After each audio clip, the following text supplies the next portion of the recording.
Good morning! So, ayan na nga pala. Andyan na nga pala ako sa Jensen para makita yung anak ko. Yan ang anak ko. On the way kami papunta sa resort.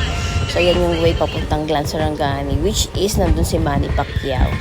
Alright, so this is the hotel or resort na pinuntahan namin na nag-check-in kami. Very affordable.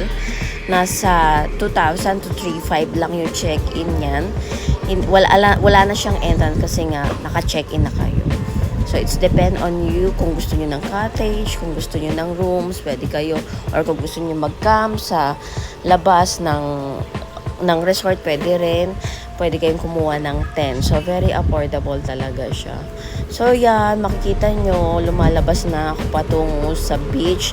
Kung saan makikita nyo ang white beach na meron ang Glan Sarangani. Very common and very affordable. At saka napakatahimik dito. So, yan, meron din silang mga notice na ano dapat yung gawin, suotin, at mga hindi dapat gawin. Alright, so yan, nakikita nyo naman ang view pagkaganda-ganda eh.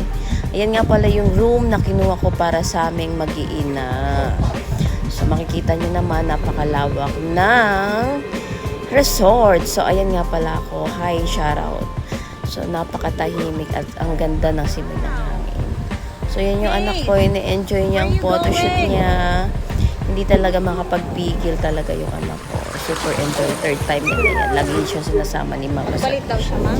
So, ayan. Ayan ang view. Kahit gabi or magtatakip sili, makikita nyo talaga na ang tahimik. Parang nirentahan ko yung resort kasi nga weekdays. Pero kapag ka weekend, punong-puno talaga sila ng guests. So, pwede din kayong tumawag sa kanila para mag-book.